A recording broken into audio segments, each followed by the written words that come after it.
pense que nous sommes dans une activité normale qui consiste à venir constater par nous-mêmes.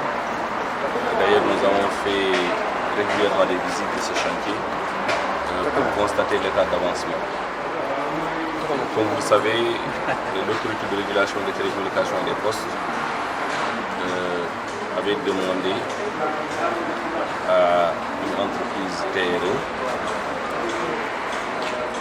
de lui construire 2 immeubles, bien entendu, qui ont été payés en fin d'année 2011-2012 pour un coût total de 8 milliards 200. Quand j'ai pris fonction en juin dernier, constatant que les travaux n'avaient pas beaucoup avancé, j'ai pris contact avec le promoteur pour lui demander de prendre les dispositions afin que les immeubles soient livrés à la RTP. On était le 17 septembre 2014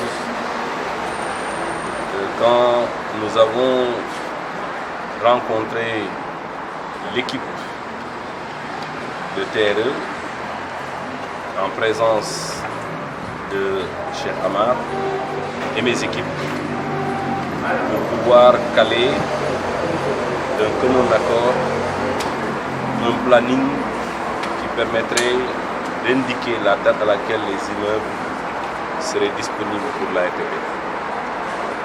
À l'époque, il avait pris sur lui la décision de s'engager à livrer ses immeubles le 31 décembre 2014.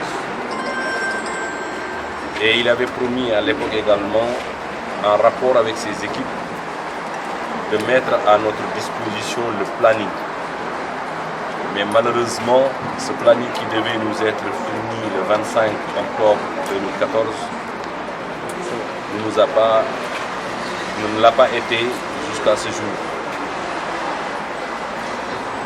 Le 8 avril dernier, en rapport avec notre conseil juridique, j'ai demandé de faire un constat de l'huissier pour déterminer l'état d'avancement de ces travaux-là.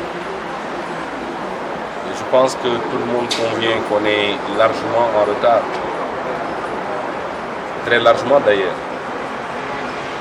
Non seulement tous les engagements qui ont été pris n'ont pas été respectés, mais l'engagement qui a été pris devant moi de finir les travaux au 31 décembre n'a pas été respecté et il n'y a aucune communication dans ce sens. La personne responsable, je pense qu'il s'appelle M. Faye, qui nous a été désigné par Cheikh Amar comme étant notre interlocuteur, s'est signalé par des non-réponses à nos mails, nos appels téléphoniques. Et je peux dire que c'était un silence total, une absence de communication. Depuis le 8 avril dernier, après avoir fait constater par un huissier, nous avons constaté que les travaux ont débuté.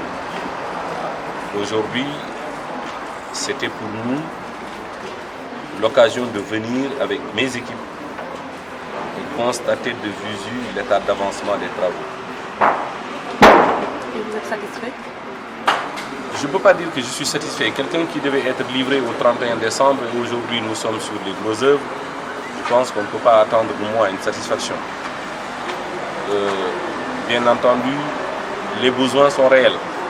Si la RTP avait demandé la construction de 2 immeubles pour l'institution, pour abriter son siège, c'est pour qu'on ait une autorité de régulation des télécommunications et des postes fonctionnels, qui ait des locaux fonctionnels pour lui permettre de faire face à ses obligations et à ses attributions.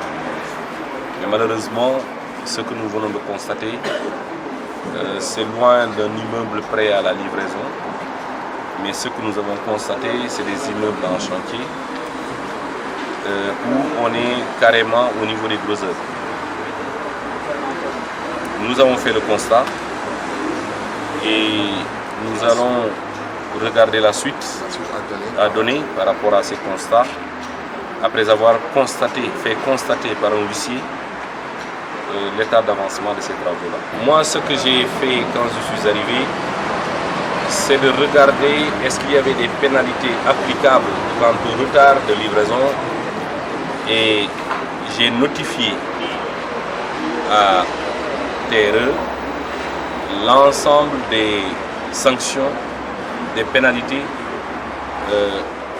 que constituait le retard depuis 2011 jusqu'en 2014. Le montant a été facturé et nous poursuivons le recours. Les pénalités, c'est quoi? Les pénalités, c'est par rapport au nombre de jours. Parce qu'en fait, il était tenu de livrer les immeubles à date échue. Et auquel cas, si la livraison n'intervient pas avant cette date, 7 jours supplémentaires seraient facturés et nous avons facturé. Ce que tout le monde sait, d'ailleurs ce n'est un secret pour personne, c'est que la RTP a payé l'intégralité des montants qui étaient alloués à la réalisation de ces immeubles pour un coût de 8 milliards 200. Sur ce chapitre-là, je ne vais pas trop me pencher là-dessus parce qu'il y a eu un dossier sur le plan juridique. Ce qui est constant, ce qui est important pour nous aujourd'hui, c'est que les immeubles soient livrés. La RTP a besoin de rentrer dans ces immeubles. Aujourd'hui, nous faisons le constat, personnellement, en tant qu'autorité en charge de gérer la RTP, je suis venu constater par moi-même, après le constat du huissier. Je vous ai dit que le 8 avril, nous avons envoyé un rapport avec le conseil juridique pour qu'un huissier puisse venir faire un constat. Ça a été fait. Maintenant, nous allons utiliser ce qui nous donne les possibilités que nous offre la loi en la matière, les possibilités que nous offre le code des marchés sur cette question-là, pour que le plus important pour nous, c'est que les immeubles soient livrés sans délai. Moi, je ne peux plus accorder de délai supplémentaire par rapport à la livraison de ces immeubles. Il y a eu des délais qui ont été fixés et lesquels délais n'ont jamais été respectés. Moi, en tout cas, ce que je constate, pendant que j'étais ici au mois de septembre dernier, le délai du 31 décembre a été donné par le promoteur lui-même. C'est lui-même qui nous avait dit, le 31 décembre, vous allez pouvoir déménager. Et en ce moment-là, je lui ai dit que je n'allais pas prévoir un budget pour la location du siège de la RTP. Alors, avez-vous subi des préjudices? Les préjudices, c'est de plusieurs ordres. Nous sommes dans des locaux qui sont inadaptés et non fonctionnels. Mes collaborateurs sont dans une situation extrêmement difficile. Il faut venir peut-être constater de visu à la RTP. Les conditions de travail ne sont pas les meilleures. Nous avons besoin d'être dans de très bonnes conditions. L'autre aspect, c'est le préjudice, c'est par rapport également au délai qui devait aujourd'hui, par rapport au délai de livraison. Vous savez, chaque mois qui passe, la RTP fait face à des obligations de payer le loyer pour le siège. Et ça, c'est des dépenses. Et je pense aussi que ça, c'est des dépenses qu'on ne mettra pas à perte de profit. Parce qu'on ne devait pas faire face à ces dépenses-là. Si nous faisons face à ces dépenses aujourd'hui, c'est parce que quelque part, le promoteur qui était chargé de construire et de livrer ces immeubles dans les délais a failli.